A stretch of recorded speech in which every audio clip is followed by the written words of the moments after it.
Today's episode is sponsored by Cultured Expressions. Cultured Expressions offers a unique mix of African prints, batiks, mudcloth, pre-cut beads, kits, and more for sewing, quilting, crafts, and decorating. Visit culturedexpressions.com, your African fabric, lifestyle, and DIY destination, and use the code ABBY, that's ABBY, to save 20% through January 15th, 2019. Thank you so much, Cultured Expressions. And now, here's the show.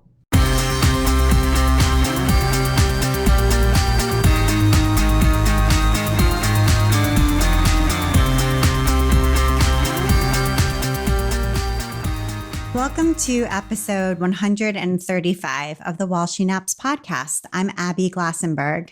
As we wind up 2018, I'm taking a minute to look back on the podcast this year. We've had so many interviews with guests I truly admire. Some pillars of the quilting industry have been on the show this year, including Jean Wells, who's the founder of the Sisters Outdoor Quilt Show, and Sue Spargo, who is world-renowned for her wool applique designs. This year, I also talked to Erin Hoffman and Haley Hoffman Chisholm from Hoffman California Fabrics, and Julie Rome and Ursula Morgan, founder and CEO of Creative Bug, as well as Matt Reese, the second generation owner of the Road to California Quilt Show, and YouTube star Melanie Ham. Plus, there has been a whole roster of other artists and designers who have built independent creative businesses that are truly incredible and inspirational. So as we wrap up the year, I wanted to turn to you, my listeners, and hear your voices on the show. I make this show for you, and it's because of you that the show is a success. So this is our third annual community episode, and it's one of my favorite episodes of the year. A few weeks ago, I put out a call on my blog and in my newsletter asking you to record yourself, and I got so many entries. Thank you so much. Specifically, I asked if you would recommend something that you are loving right now. Those of you that listen to the show regularly know that toward the end of almost every interview, I ask my guests to recommend great stuff that they are enjoying. And I always think it would be fun to get those recommendations from my listeners too. So I'm putting them together in this community episode just for you. And to help me out today, I am joined by my longtime friend, Stacy Trock. Hi, Stacy. Hi. Stacy and I first met on Twitter many, many years ago now, and she co-hosted some of the very early episodes of the podcast with me. So I'm very excited to have you back for the community episode. Thanks for having me. And for people who don't know you very well, can you tell us a little bit about what you do and what your business is all about? Because I know it's actually changed quite a bit over the last few years. It has actually probably since we recorded this last year. So I come from a crochet and knitting heritage in the online world. And now I do marketing consulting in the craft industry. So I help small businesses write their email autoresponders. I help them with branding. I help them with their Instagram feeds, all of these skills that I learned running my own business, I now help others do, which is way less stressful than doing it all the time yourself, FYI. So my life is now more relaxed because I help other business owners be awesome, and I don't actually be my own business owner. It's kind of cool. Okay, great. And yeah, I know, I love it. And I love your pivot, and you're still in, much the same space that you were in before. You've just sort of figured out a new path forward. So yeah, very cool. And all right, I think we're ready to dive in. And I have broken up the listener contributions as well as our own recommendations into 3 categories. So we have a category that's just books. Then we have one that's notions and tools. And then we have one that's apps and websites and podcasts. So I'll introduce each category, and then we will both recommend a few things that we are loving right now. And then we're going to hear from listeners. Sound good? Awesome. Okay, so we're going to start with, I think, maybe my favorite category, which is books. And Stacey, what are some books that you are loving right now? Oh gosh. Okay. It's so hard. I have four that have changed my life. Okay. This year. I'm going to start with one, tartine bread. So I have made bread for years. I took a craftsy course about making bread. I learned about the no knead bread, and I love making bread. But to make a really long story short, I just it was always like pretty good, but not amazing. And if anything changed, like the humidity or, my timing, I just felt like I didn't have a consistent, foolproof people are coming over to dinner and I'm going to make a good loaf of bread tonight. And so I, from the library, got the Tartine bread book, and it had all of the components I was hoping for. So it teaches you how to use the Dutch oven to cook your bread in, which apparently is crucial for making really crusty bread at home. It uses a little bit of whole wheat flour, and it's no knead. And it uses a sourdough starter. So it was all these components I was looking for. And every time I make bread, it's amazing. It has changed my bread life. So now we eat bread like 3 days a week. So that sounds like a great recommendation. And I think we'll alternate. So I'll go next and then we'll loop back to you. So mine is sort of not as tangible, hands-on. It's more esoteric, but I am going to recommend The Bloomberg Way, a guide for reporters and editors. So as you may know, I do quite a bit of reporting for Craft Industry Alliance, sometimes for my blog as well. And in all honesty, I have no training. So I was a history major in college. I have a master's degree in education to become a teacher. So I did not learn how to become a reporter. My mom was a reporter. And I think growing up, I was always like, whatever I do, I'm not going to do that. It's just sort of like in opposition to her. And of course, in the end, I ended up doing exactly the same thing. So I then needed to figure out how to be a reporter, which is what I really enjoy doing. One of the things I really enjoy doing besides sewing and all those other things. But so I've been teaching myself. And so sort of like the tartine bread, I needed to know the why. I needed to understand how everything worked, how to interview sources, attribute quotes. I mean, there's so many things. And even like different types of stories you can do. I mean, there's so much to learn. And I do a lot of business reporting. And so this book was incredibly helpful. If you do any reporting or would like to do more, I highly recommend it. And it's very easily understandable for the layperson who didn't go to journalism school like me. Like one of the things that I learned from this book is that you should try to find a source who's an expert in the field, but is not associated with the story at hand. So if you are writing about Blueprint, formerly Craftsy, for example, and you're interviewing a bunch of instructors, and maybe you get a quote from Blueprint's, the people, the leadership there about the issue as well. It would be good to also talk to a professor who studies video on demand subscription services at a school of communications to find out, sort of in a theoretical sense, how these things work and what the latest thinking is about them. And of course, I've read lots of articles where reporters do that sort of thing, but I had never really thought about it. And now I'm like, oh, right. And so ever since I read that, I have been doing that, and it has made my stories a lot better because you're obviously getting an authoritative source who's disconnected but knows a lot. And yeah, like, okay, I can do that. And this book is The Bloomberg Way is like full of tips like that I've put to use immediately. And so I just think it's great, and I keep it by my desk and use it all the time. So highly recommend. And that sounds like an amazing book, because reporting no longer is people hired by newspapers, right? Many of us who write blogs are doing some form of reporting, and bringing a quality to that work is really important. That's true.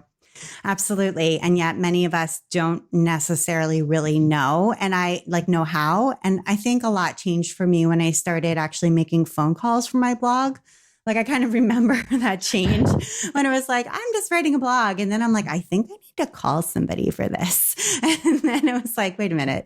I think that maybe I'm like reporting an article, So yeah, things kind of shifted. And then I stopped resisting that and just started embracing that. And now I'm on the phone all the time. So yeah, it's been good. So that's my recommendation. Okay. Bouncing it back to you. Okay. Another book I read this year that I really, really, really loved was Deep Work. It's by Cal Newport, and he's a professor.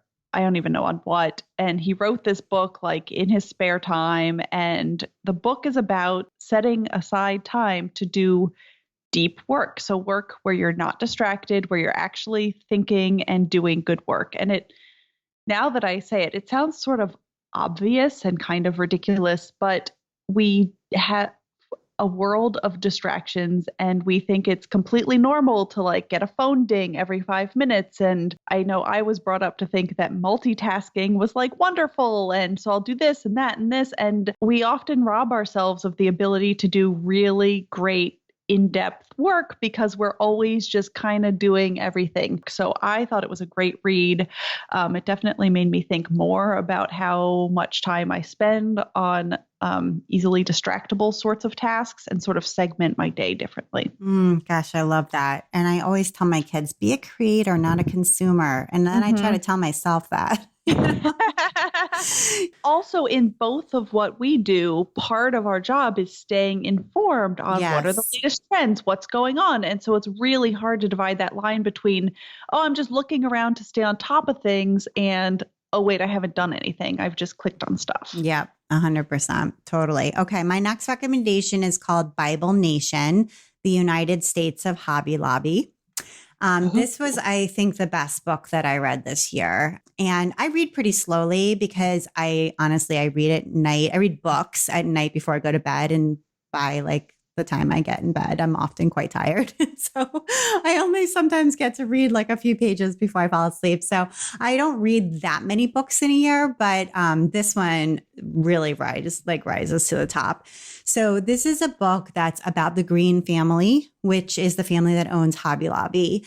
And it's really about their worldview and sort of, and, we all know about, like there's a Supreme Court case about the Green family. We all know like some things about them because they are in the news about their antiquities, trying to import antiquities into the United States. And then those antiquities turned out to not be legit, like they didn't have legitimate ownership over them. And, some things like that kind of like bubble up in the New York Times or whatever, and we get to hear about them. But this really goes deeply into sort of how they think about the Bible, how they think about, the Museum of the Bible, which they founded, which is now on the National Mall. And then, they own one of the largest craft chains in the United States. And so I think they fund a whole bunch of research. It's fascinating and really well researched. It's written by professors and they really go deep. It was eye-opening to me and very, very well done. So I would definitely read it, sort of no matter where you fall on the religious or political spectrum. I think it's super fascinating. So go take a look. Okay, so just a month or two ago, I got a spinning wheel. And just to address some things I read on my comments on Instagram, I did at one point say I didn't think I would ever spin. I also said that when I lived in Minnesota and I realistically could knit a couple sweaters a year and have a use for them. I now live in Southern California and it's like winter and it's still like 68 degrees. So, things change. So now I'm looking to do crafty things that, take more time. So now I'm doing some spinning. So I have a Louette S10. It's double treadle, Irish tension. There's so many options. I had no idea about all this stuff. So I have a wheel And, when you learn a new hobby, it's so hard to orient yourself because everyone has opinions about everything. And you kind of need a person to follow and just be like, yeah, I'll do what you do. And I'll like get on board with what you're doing. So Jillian Moreno wrote a book called Yarnitecture. Yarnitecture. It's like architecture, but with yarn in it. And so it's a book for knitters, how to spin so that the yarn comes out in a way that you as a knitter would like. So this approach just made so much more sense to me. So I didn't have to learn all kinds of things about spinning. I kind of just learned some things that I felt like learning in a way to get the stuff that I wanted. So far, it's been going really well. I spun a skein of yarn and I'm knitting a shawl with it.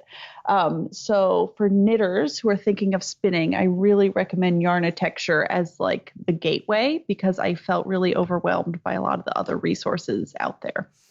Yeah, I like that way of framing things about when you're starting a new hobby and you just needed to follow someone because you don't have opinions yet, right? Like you're not informed enough to say, no, the best one is this. And that's what I tell people when I teach beginning knitting or beginning crocheting, like I teach at festivals around the country, I tell them, do not go to YouTube for the first month or so, because if you just watch a video and someone is differently handed or they hold the hook different from you, you don't even know enough to tell whether that's just like a style difference or whether that's something that's really important you need to change. So it's important to just follow a path. And this is what we used to do. We used to apprentice or have a teacher who showed us stuff for a little while. And now there's just information everywhere. So it's good to restrict your learning a little bit at the start. Yeah, I just got a serger this year for my birthday. And it was great. I mean, I enjoy learning something brand new to me as an adult. And I know you're good at that. You like will take a woodworking class or, tackle something. I remember you taking a class on making bone tools or something. I did. Well, it was actually a use the whole animal course. Right. And so making bone tools was one component of using the whole animal. Yeah. So I haven't had so much of that just for various reasons in my life. So getting a serger was one of the more, one of the bigger sort of like learn something completely new to you experiences that I've had in the last few years, because I literally never sat down in one. I'd never used one in my entire life. I mean, I knew what they did, but I'd never used one. And so, I mean, I basically bought this brother serger because there was a Facebook group that had 17,000 people in it that was based on this serger. And I just felt like, okay, if there's that many people who have this single serger, I'm going to be fine. I'll get enough support. But, I had to sit there with like the CD and watch the video and like stop and start and stop and start and thread the serger and like learn how to use it. And then I serged something and it was so exciting. It was like the most exciting thing. So I just would say like, it's good to learn something new as a grown up. And it also really puts you in the shoes of your students if you teach your craft, because the insecurity that you have that you're doing something wrong and sort of really not knowing what's important and what's not important. It's good to get back in touch with that. Exactly. So, yeah. Okay. I don't have another book to recommend because, as I said, I read slowly. So I'm bouncing it back to you one more time. This book, I think, actually came out a couple of years ago, so I'm not being super fresh with my content, but Sequence Knitting. So it's this book that uses just super basic stitches, the knit and the purl. And we all know there's, ribbing and there's certain stitch patterns. But what the author does is just say, hey, if you repeat these stitch patterns in different ways, you get really interesting results. And so the book is huge and I saw it and I was like, oh, that's cute. But then Mason-Dixon Knitting put out a little pamphlet by the same author, and there's a little shawl in it, like a scarf basically, that uses these techniques. And so that's what got me started. I didn't get the giant book. I got like a tiny little pamphlet to make a scarf. And so in short, like what she does is like, let's say you're doing like knit 8, purl 3 or whatever. Usually you would start again at the start of the row, but what you can do is keep going, like pretend the rows don't exist. And that's what she calls knitting in sequence, like continuing around the corner. And you get these really interesting stitch patterns. So I've really been loving the little pamphlet. It meets my knitting boxes of like, I want something that's interesting, but not boring, but I can watch TV and talk with someone.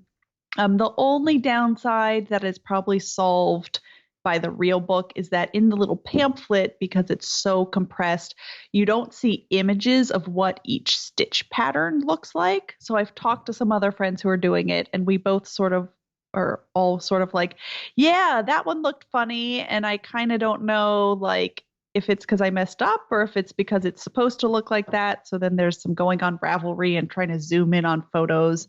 And my guess is that's solved in the giant book. But it was, it's not often that you get like a new knitting book that changes the way you think about these really basic stitches. So it's cool. And by the way, I love Mason-Dixon Knitting. I think they've done an amazing job. So that's a site worthy. I love these little books too that they put out, these little like pamphlets that are really sweet and on theme and so great. Yeah, they figured out a whole combination of e-commerce and publishing. And I know, brilliant. And events too. I mean, they're doing it all. It's really worthy of envy and very nicely done. So, okay, we are going to get ready now to hear books recommended by listeners. So here we go. Hey, Abby, Jessie Anderson from needleinlandthread.com, located in Beaver Creek, Ohio. I'm going to recommend this year 50 Little Gifts, Easy Patchwork Projects to Give or Swap, a list compiled by Suzanne Woods and published by Lucky Spool Media. Some of your favorite designers have projects in here: Anna Graham, Jenny Baker, Abby Glassenberg. Actually, I have one in there myself, a tooth fairy pillow that you can give to those little kids that are starting to lose their teeth. There's designers you know and love that have napkins, pen cushions, card holders, pieced keychains, electronic cases, bibs, fabric baskets, and inspiration for lots of unique gifts for Christmas. All kinds of fun stuff, easy to make from beginners to advanced. Look for it either on Amazon. You can also purchase it directly from Lucky Spool Media, which is probably in best case scenario because they get the majority of the profits instead of giving them to Amazon. So check it out. 50 Little Gifts, Easy Patchwork Projects to Give or Swap by Lucky Spool Media and compiled by Suzanne Woods. Thank you so much, Abby, for doing this again this year. And good luck to the winners for the Spoonflower giveaway. Thanks, Abby. Bye. Hi, I'm Kimberly Payne from Straight Stitch Designs. I'm excited to share with you what I think is the greatest thing for creatives and creative business owners, and that is Craftcation. This conference, which is held in April in Ventura, California, is hosted by the ladies at Dear Handmade Life. It was sort of life-changing for my business last year. I got to spend 4 days with other makers and business owners, and it really elevated my business. But even if you don't have a business, this is an incredible conference to really inspire you and make changes in your maker life or your business. I highly recommend it for all creatives. So if you want to find out more information about the conference, check out dearhandmadelife.com/craftcation-conference. I am telling you, it's an amazing 4 days for you and your business if you happen to have one. I want to take a minute now to talk about our episode sponsor, Cultured Expressions. Lisa Shepard Stewart has turned her lifelong passion for sewing and African textiles into cultured expressions, promoting the creative use of authentic African fabrics. Cultured Expressions offers a carefully curated mix of African fabrics for sewing, quilting, decorating, and crafts. She created the niche brand in 2000 to promote her how-to project books, beginning with the award-winning African Accents, Fabrics and Crafts to Decorate Your Home, published in 1999. The Cultured Expressions brand steadily grew to include trunk shows and workshops along with the merchandise. Later, Lisa developed Sojourn, travel opportunities, creating unique textile-oriented itineraries to Jamaica, Ghana, Santa Fe, Colorado, and other destinations. Upcoming sojourns include a wine lovers quilt retreat in Colorado and popular Santa Fe sojourn, both in 2019, and a fourth sojourn to Ghana in 2020. In addition to Lisa's 3 books, she publishes Fabrigasm, the magazine for lovers of African textiles, when time allows. This month marks the first anniversary of Cultured Expressions' new studio, a perfect addition to the downtown arts district of Rahway, New Jersey. Having a retail and educational workspace brings the Cultured Expressions experience to the general public, with hands-on workshops, private parties, sip-and-sews, and lots of inspiration. The studio also stocks fabrics by the yard and various specialty items beyond what's available online. So visit culturedexpressions.com or visit them in person in Rahway, New Jersey. But if you do visit them online at culturedexpressions.com, use the code ABBY, that's ABBY, to save 20% now through January 15th, 2019. And subscribe to their newsletter online for future updates and offers. So cool, Cultured Expressions. Thank you so much, Lisa. And now back to the community episode. All right, that was awesome. Thank you so much to everyone who recommended a book or two, and all of the books that Stacy and I recommended, as well as the ones that you all recommended, will be listed in the show notes at walshynaps.com. So if you want to check any of them out and you missed the title or didn't have a chance to jot it down, that's totally okay. You can click over and easily find them. So now we're going to start talking about some notions and tools. And as people have probably figured out, you crochet and knit. I know you do some sewing. I mostly sew. And, you know, we like to do other crafts too, embroidery and other things. But so let's dive into the notions and tools that you are loving right now. So I'll let you go first. Okay, I'm going to start with one that's not craft related, but I think we all can identify with. So last Black Friday, I got a Surface, which is basically like a tablet. It's kind of a computer, but it's like a tablet. And I just changed the whole way I work. So up until that time, I had a laptop that was huge and had all of the space on it. And I wanted to have all my files all the time. And this idea of working in the cloud or only downloading what you need was really foreign to me. And when you get a little tablet, there's only so much space. So you can't just keep everything on it. So I made a really concerted effort for like 2 months to go through all of my files and really tell the difference between what I was keeping because it was archived and putting it on a backup hard drive and what I was actually working with right now. So I've completely changed the way that I've worked. And I've started using cloud storage. And this is tied into a book recommendation because I already used up all my books. I read Work Clean, which is about how chefs do mise en place and they prepare everything and keep it very organized, which allows them to prepare huge amounts of food very quickly during dinner service. And if someone drops out, a new chef can come in and pretty easily do what's been set up. And how to bring that cleanness and ease to your work life, because a lot of us just have icons everywhere and the desktop has stuff on it and we have files everywhere. So I've really enjoyed this year. I know what files I have where. It's super organized, everything's super tiny and portable, and you can get by with a lot less storage than you think you need. Now, I know you are kind of averse to subscriptions. Like, you're not a person who loves paying for things month after month. But right. I know for myself, when I started using more cloud-based things and keeping less on my computer, then I ended up having to start paying for Dropbox, for example, because I was trying to skate by on the free Dropbox for a long time. And at a certain point, I was like, darn, I just can't do this anymore. I'm going to have to start paying for Dropbox. And so have you had to start paying for some subscriptions for cloud storage? No, I do have the Dropbox problem just because even if I transfer, like if I record a podcast or something and need to transfer those files, it often gets bigger than my Dropbox. So I have to clear out my whole Dropbox. I have like a something or other terabyte, multi-terabyte actual hard drive, like a legit stand-up one. And then I have Google Drive. Okay. And so far I haven't maxed anything out.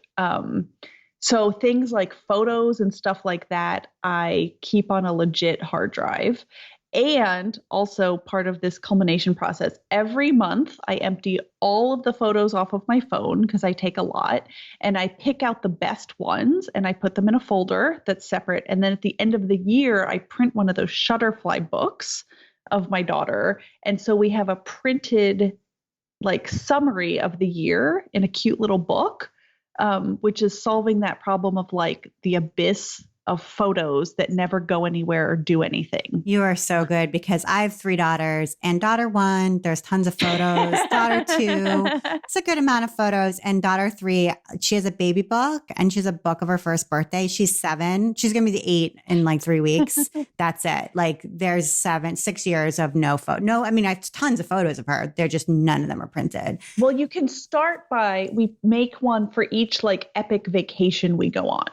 So we went to Buenos Aires and I came home and I just made a photo book of those photos and just stick it on the shelf. And so there's no backlog that way. You don't have to go back until from when she was 2. I know. You could just be like, last week we went to DC and here's our photo book. Okay. I'm going to get motivated. I got to do something. So, all right. I want to recommend, I was at Quilt Market this past weekend or the weekend prior, and, I met with Rhonda Pierce, who works with Euro Notions, and they are the American distributor of Schmetz needles for sewing machine. They're the universal needle for sewing machines. And she gave me these really great needles. They are Microtex needles, which are super duper sharp, but they are like the chrome version, which is even nicer.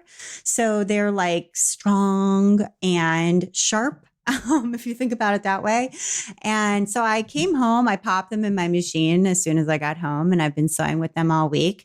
And I was kind of like dubious, like how much of a difference is this really going to make? They basically look like, the all-purpose needle I've been using forever, but they're nice. They are so strong and so sharp. Like they break less, they go through your fabric. And I sew dolls and toys. So I'm often sewing through 4 layers of fleece. Like that's pretty common for me, and it's pretty thick. Like I usually have to raise the presser foot like even high, super raise it in order to get the layers of fleece under there. So that gives you a sense of how much fabric I'm typically sewing through, and it just goes right through. It's super nice. So I have to say, I'm kind of sold on the Microtex chrome needles. They do make a difference, and I recommend them. And those are the things worth paying extra for. It's something you use constantly that makes your life easier. Yeah, it's just going to be smoother and break less. And it's just like you're going to have to stop and start less often and like fix stuff on your machine, which is always such a bummer when that happens. And you're like, it's all like tangled or the needle's broken or whatever. Like that just happens less frequently, which is better for creative flow. So go get some and try it. See what you think. All right, it's your turn. Okay. So everyone knows I've been doing EPP, English paper piecing, for a while. I think I've been working on this quilt for 4 years. And last year you recommended some of the sewing needles, speaking of needles, that are in your shop. So I got some. They're really nice. Now that I've been talking more to people about EPP, I realize I do something a little different than other people. So I'm doing a hexagon. It's a 1.5 inch hexagon. And for papers, I use a hole punch. So it's a Fiskars, I guess it's for die cutting paper, but it's a giant hole punch in the shape of a hexagon. And from index cards, I can punch 2 at a time and I can get 6 hexagons. And I just punch, punch, punch, punch, punch. And I leave my papers in until I'm done the whole top of the quilt. And here's why. So when I was doing samples, if I took the papers out and then I ironed it, I felt like I could see the seam on the inside of the hexie. And I just wanted it to be super, super crisp. And especially since I've been already working on this project for 4 years, there's a lot of time that can go by that, it's crumpled in the corner or whatnot. So I've been leaving all of my papers in, which I can do because I'm just hole punching index cards. I'm not buying like plastic templates or anything. And then I can iron the whole thing and it looks super crisp.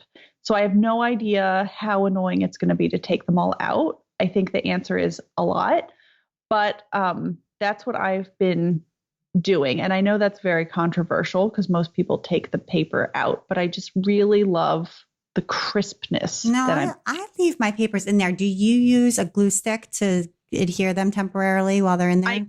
I do a dot for a millisecond, but then I sew baste. Okay. But I sew baste only on the internal corners. I don't go through the fabric, on both sides. So I don't have to undo the basting. Mm-hmm. Okay. Yeah, it's not too hard. You can use a crochet hook to pull them out, by the way. Mm-hmm. Yeah. I have those. Yeah, I'm sure you do. Mm-hmm. Yeah, it's not too bad. I think that's good. I've been working for many, many months on this Haptic Lab embroidered quilt of Boston. I live in Boston or right outside of Boston. And it's a map of the entire city of Boston. And you basically attach the 3 layers of the quilt by embroidering all of the streets and all of the bodies of water and all the side streets of the city, which if you live in Boston, that's a lot of streets. So I've done all the main streets and I've done all the bodies of water, but now I'm doing the side streets. And honestly, it's very tedious. Do they have different cities? Well, yes, they do. Oh, I know. You might like this project. Yeah. Check it out. They're by Haptic Labs and they send you, it's printed on like an interfacing. So you have to buy your own fabric. Mm-hmm. And so for the backing, I bought like, it almost looks like water because, Boston's on the Charles and on the Atlantic. Mm-hmm. So I bought one that's very kind of busy because your stitches kind of show on the back. So I wanted to make sure that they would kind of get lost. And then the front, I'm just doing like a white Kona. It's like a cream Kona cotton. And it was really fun to work on when I was doing like the main streets in the water because it was like boom, boom, boom, boom, boom, making progress. But the side streets, I don't know. I'm going to have to try to come up with a way to go a little faster. And if I'm going to finish it in my lifetime. So anyway, because Can you just skip the side streets? I know. Would anyone know? I was at soccer practice the other day working on it. I had that exact thought. I was like, can I finish this? Just like, skip this part. All right. I wanted to recommend a laptop stand. So I do a lot of conference calls where it's a video call. And for a long time, I was kind of doing them with my laptop on my desk. And what that ends up looking like when you see me is a lot of double chin action. Mm-hmm. And I was not so attractive. And then I started putting my laptop on a box. Like I would just go get a box, like a cardboard box from the garage and stick my laptop on that. And then I was like, I got to get some sort of real solution. So I bought this. It's not very expensive. It's a laptop stand and it's just kind of like lifts your laptop up off of your desk and tilts it so that you are looking up at it. And that's a much more flattering point of view for you on video calls. And I leave it in my drawer so it's not out all the time because you can't really type and stuff like that once it's not comfortable.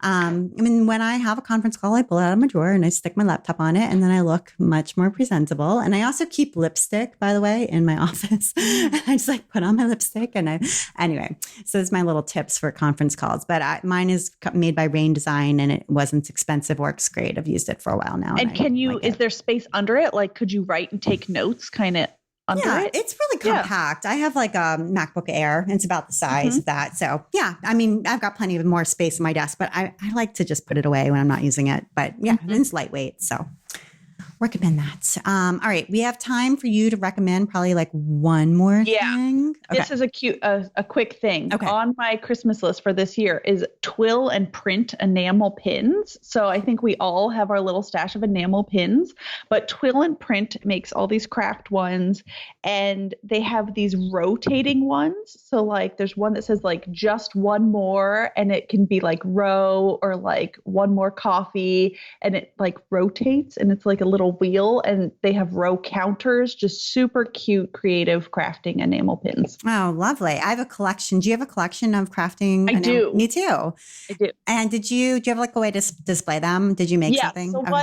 So at first they were just in a drawer, and then I got a really sweet project bag that you could put them on, but I just felt like I was fighting it all the time. They'd get caught, they'd fall off, it was heavy. So now what I have is just a really nice bulletin board from the Container Store. You know, they make ones that are meant to be very decorative, and I just put the pin in, so they're on my wall next to like my jewelry box in my bedroom, and then I save the backs in a little box, and then I might wear one. I'm going to make a little pennant banner because I have a collection, but they're in my jewelry drawer, so they're put away basically. And I love them. You should see them. Yeah. I know. I want to pick, and I also have my Sewist pin, which is like one of my best sellers from my shop. So I make a pin and it's in a drawer. So I'm going to, I have to redecorate in the studio a little bit, and I'm going to put them out because that's on my list. Okay. Now we're going to hear some recommendations from listeners. Hi, Abby.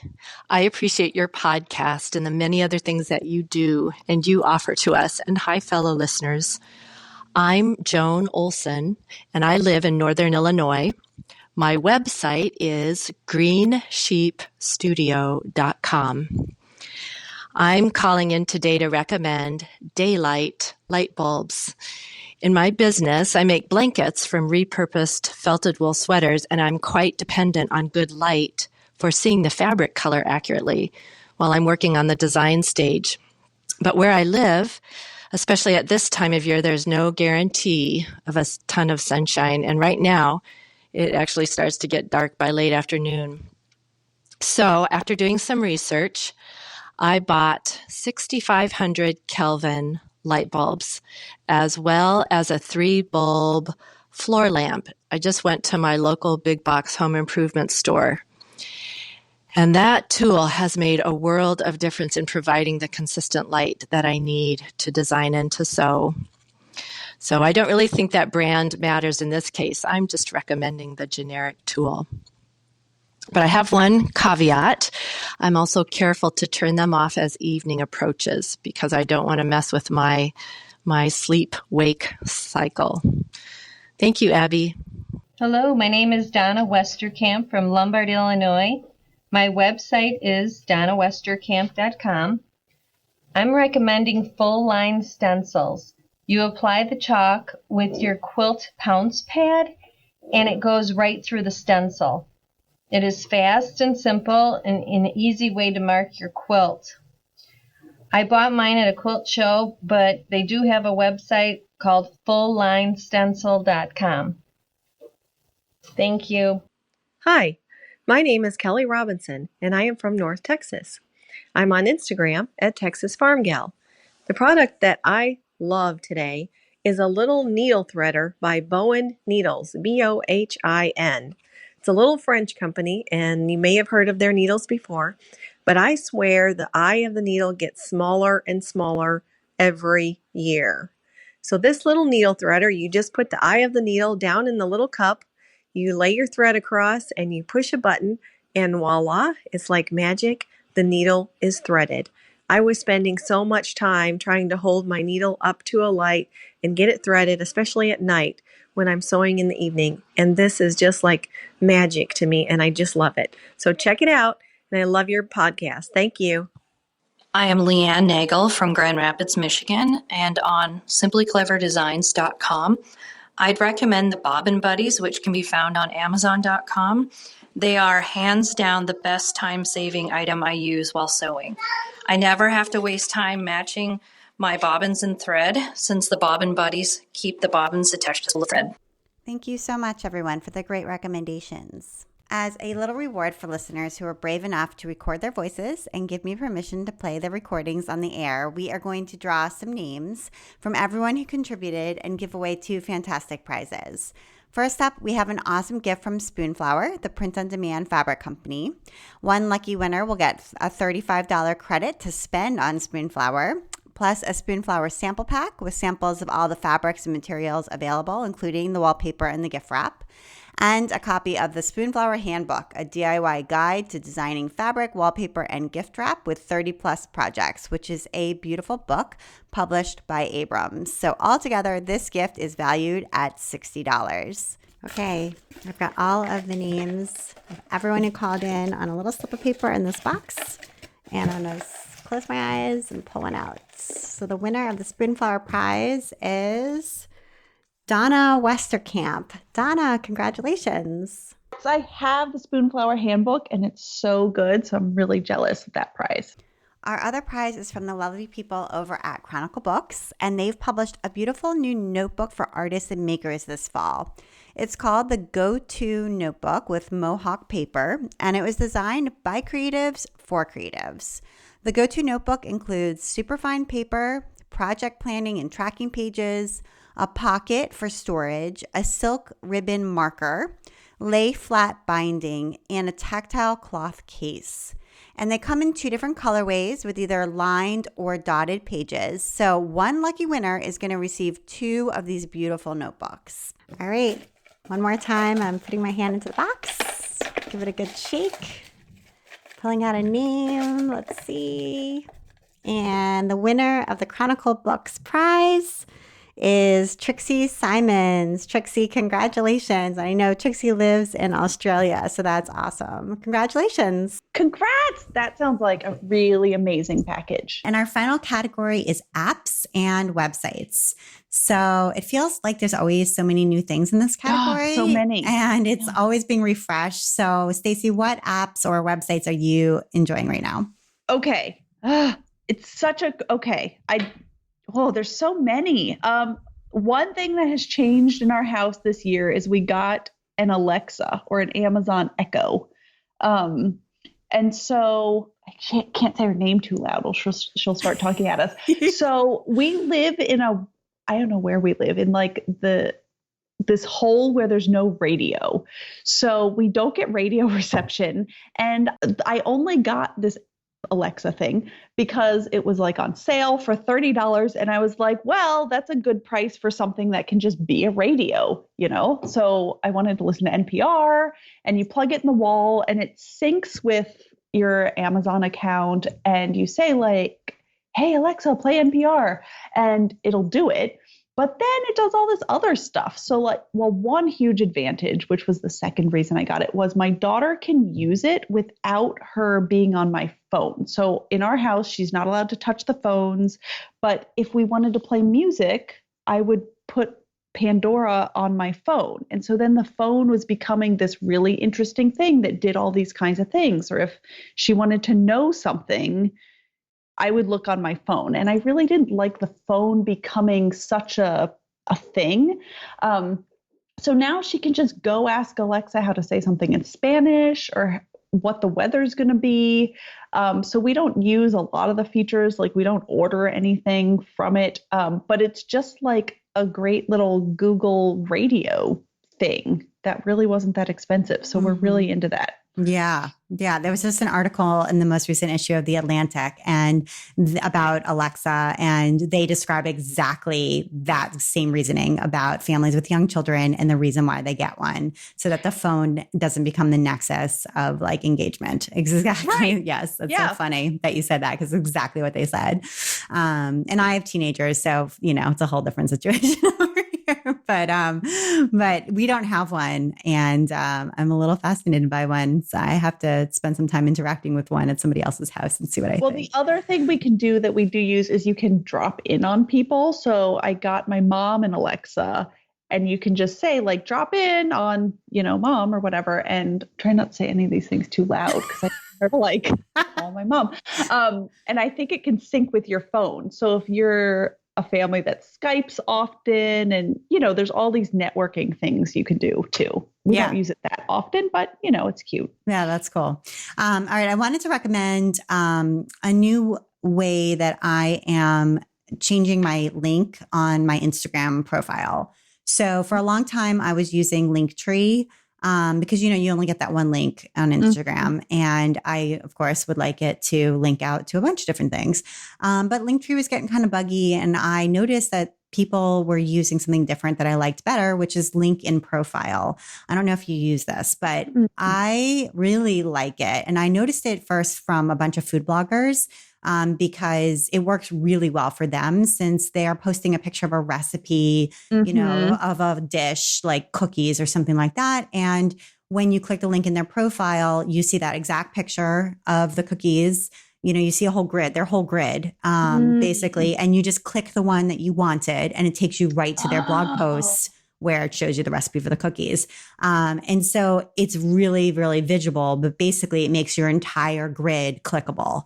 And it's really good for craft bloggers too, because, a lot of times on Instagram, you're posting pictures of something you're making or something you've made, a tutorial, whatever, or your new fabric line or whatever it might be. And it would be nice if your entire Instagram grid were clickable, and this makes it that way. So what's nice about it too is they give you a 1-month free trial. So you can try it out and see if you like it, which I did. And of course, I loved it. And now I'm paying for it. The annual fee, I think it's $29 or something like that. That's not bad. Totally worth it as a professional tool, considering how dependent we all are on Instagram as a marketing tool.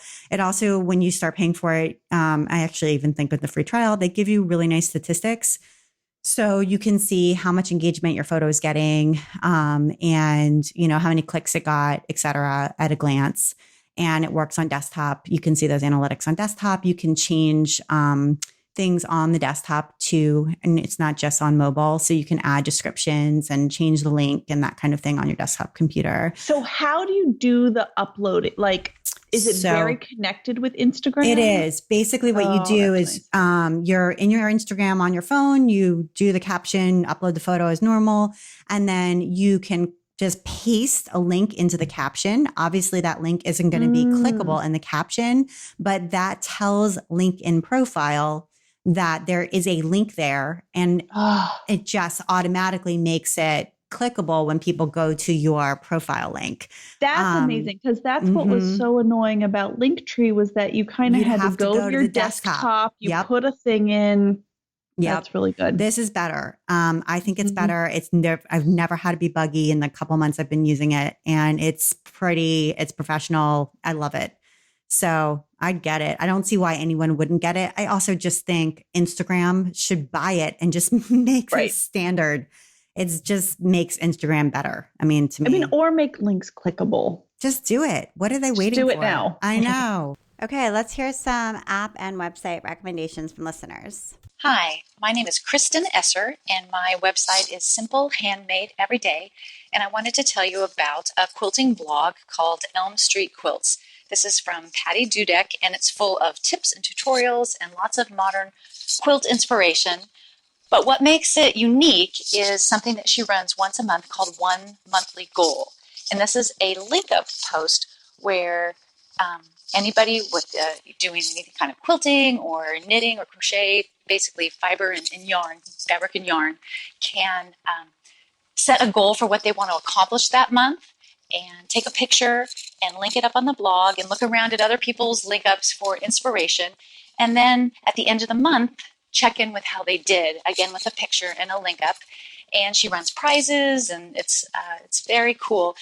But what it mostly does is give you that little bit of accountability to make sure that you really are moving forward on your creative projects. So I enjoy that, and I think that it's kind of a fun little service that she's running for the industry. So again, Elm Street Quilts One Monthly Goal. Hi, Abby. It's Mary Howard, and I'm the UK correspondent for the Craft Industry Alliance. I'm located over here in England, just outside of Manchester. I've got two websites. There's the makeanddostudio.co.uk, which is where I list the different classes that I teach. And then there's maryhoward.com, which is where I list the professional services that I have. And I have two apps that I think are fab, and they save me loads of time, and I use them virtually every week. One is called Storio, And Storeo, Storeo, allows you to film a chunk of video, and then when you go to upload it to stories, on your Instagram stories, it will break them up into 15-second sessions, which is great. It means that I don't have to do it. And when it actually gets uploaded to your stories, it looks like a seamless conversation has happened when you go from one post to another. It's very difficult to explain, but if you can have a look at it, and even try it, it is amazing. I really do like it. The other one is Unfold, and it's Unfold. And the idea with that is that you can upload both images and video to the app, and you can pick a theme. You can pick almost like frames that it will have around that story. And again, I really like it because there are times when if I use one of the existing frames or existing themes, it really helps one of my stories come a little bit more alive. And I find at times now I can almost use it as part of my branding. So those are two apps that I like. The reason I like them is they save time. And isn't that something that we all need a little bit more of? All right. Thanks, Ab, very much. Bye now. Hi, I'm Stephanie Woodson, and I'm from the United States. I blog about sewing and crafts at Swodson Says. I am recommending my favorite Twitter account. It is called Women's Art 1, the number 1, not spelled out. And every day, multiple times a day, the account tweets out a picture of a piece of art with the creator and where they were from, sometimes the time, the year that it was created. And it is just such a treat. I've never heard of many of them. I'm not very educated in art, but I like it. I like seeing it. And it's just such a diverse group of mediums and time periods and countries represented. I just love it. And hopefully you will too. Hi, Abby. My name is Kat Griffith, and I'm a stuffed animal maker from North Carolina. My Instagram name is SobotCat. I'm calling in today to recommend Articles of Interest, a podcast miniseries from the folks at 99% Invisible that is all about the history of textiles and everyday clothes. Through a blend of stories and interviews, Avery Trufelman discusses a broad range of topics, whether it's the meaning behind different textile prints, the elaborate process that goes into jeans manufacturing, to in-depth looks about why kids' clothes look the way they do today, and why women's clothes lack pockets. Though I don't actually work in fashion or clothing, I found the shift in perspective fascinating, as it helped me get out of my own head and get a new appreciation for the fabric I use in my day-to-day. I mean, looms influenced early computer code. How nifty is that? It just really needs to geek out about all these different things, and I wanted to share that with your community because I found it inspiring. Articles of Interest can be found on 99percentinvisible.org/AOI, on Apple iTunes, or through a quick Google search. Love your podcast, and I'm happy to share. Thank you. Bye. Hi, my name is Frances O'Rourke Dow. I'm calling from Durham, North Carolina, and my website is offkilterquilt.com. I'm calling because I want to recommend my favorite new crafty podcast of 2018, which is Kristen Esser's Simple Handmade Every Day. In each episode, Kristen talks about her latest crafting projects, mostly quilting, but also knitting, as well as living simply and cooking from scratch. She talks about what she's reading and what she's listening to and a little bit about her family. I really appreciate that this is a podcast that sounds good, which is to say it sounds professionally produced, but it's also very personal and relaxed. Listening to it is like having a good friend over for tea, which makes sense since Kristen really loves tea. I'm especially excited about the hand-piece quilt-along that Kristen is doing beginning in January because I've always wanted to do a hand-piece quilt, and she has inspired me to give it a try.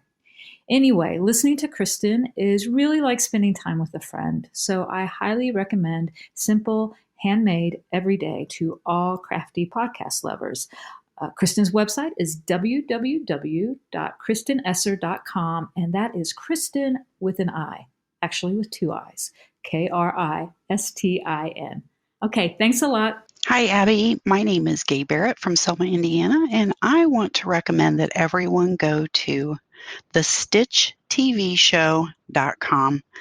They certainly live up to their reputation of quilting chat with friends. They have twice monthly talk shows, virtual stitch-ins, which I absolutely love, and celebrity interviews and so much more.